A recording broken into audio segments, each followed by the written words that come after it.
Welcome to Crazy News. My name is Shweta Sinha and now take a look on today's headlines. Wonderful signing that our medal winners coming from different part of country.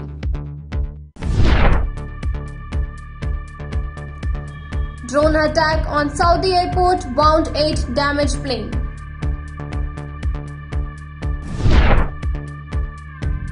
BCCI releases Ranji Trophy schedule, matches to be played from January 13. Swami Prabhupada 125th birth anniversary, PM Modi to release special commemorative coin of Rs 125. Telangana High Court says government order on reopening of residential schools. Prime Minister Narendra Modi expressed happiness on Tuesday over the fact that India medal winners, be in its Olympic or Paralympics, are coming from different parts of the country, which he said is a wonderful sign. He made the observation, sources said, while speaking to Mariyappan Thangavelu and Sharad Kumar over telephone. He congratulated them on winning silver and bronze medal respectively in men's high jump T42 event at Tokyo Paralympics. India medal tally at the Paralympics touched an unprecedented 10, riding on consistently stupendous track on field performance.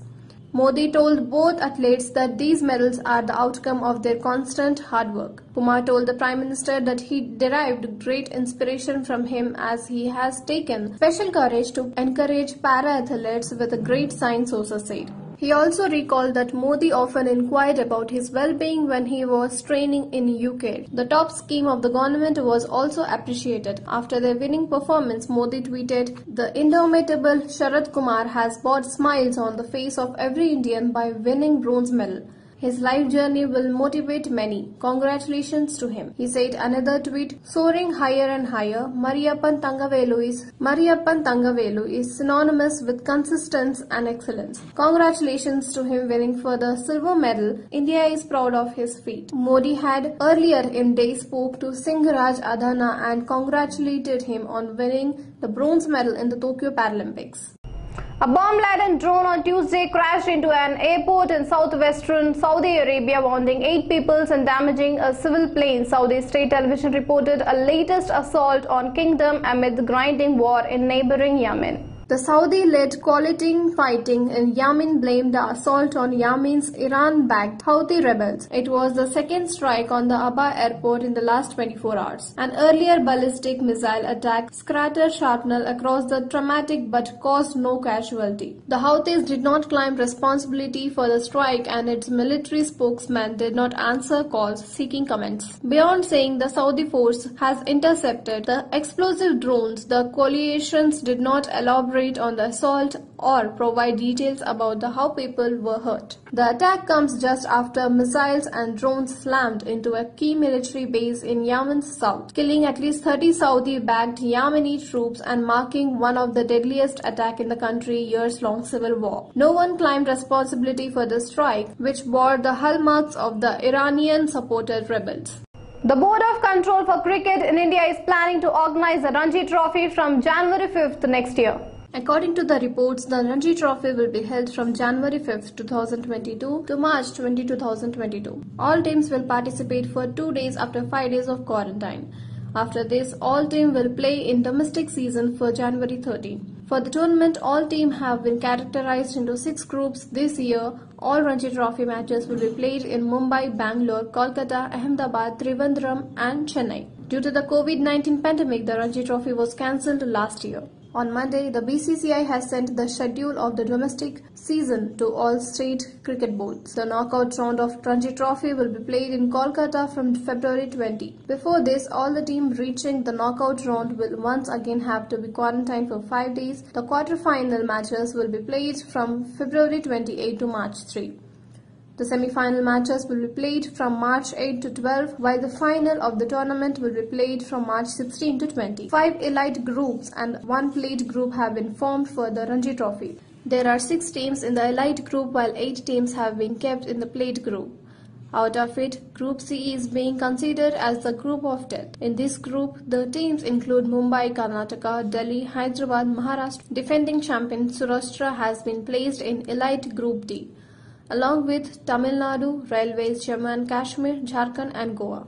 Prime Minister Narendra Modi will be releasing a special ₹125 coin on the occasion 125th birthday anniversary of Swami Prabhupada at today 4:30 p.m. in a video conferencing. Prime Minister Narendra Modi will release a special commemorative coin of ₹125 and will be addressed the gathering on the occasion of 125th birthday anniversary of Srila Bhaktivedanta Swami Prabhupada on the 1st September 2021 at 4:30 p.m. via video call conferencing, said a statement from the PMO Modi's office. ISKCON, which is the International Society of Krishna Consciousness, was started by Swami Prabhupada in 1966 in New York, the United States. The organization has around 850 temples and several schools and restaurants across the globe. As the name suggested, ISKCON only promotes Krishna. Swami Prabhupada was born in Calcutta as Abhay Charande on September 1, 1896. His meeting with a prominent scholar and spiritual leader, Srila Bhakti Siddhanta Saraswati, in 1922 influenced him a lot. In the first meeting itself, he asked Abhay to bring Lord Krishna teaching in the English-speaking world. Impressed by his wisdom, Abhay became his disciple in 1933 and worked on his mentors.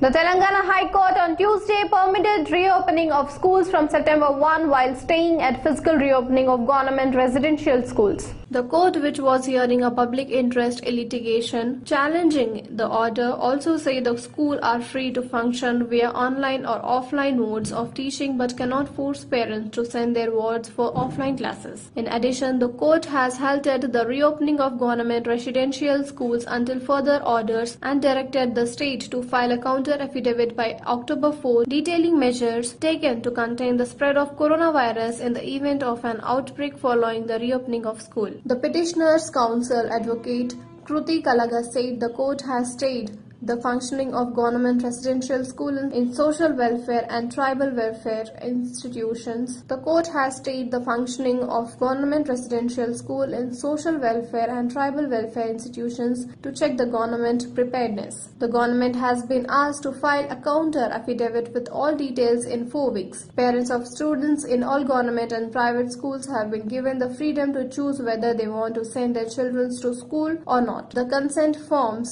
sought from parents by school have no legal validity, she said. The court said parents should be given the option to decide whether their children need to attend offline classes and there should be no penal action against any school that continues to conduct online classes. As per the High Court directions, Telangana government issues a government order late evening to reopen schools with High Court recommendations. The government order issued by Education Department Secretary Sandeep Kumar Sultania states all schools other than government's residential school, social welfare schools and tribal welfare schools with hostels facilities are permitted to open the September 1.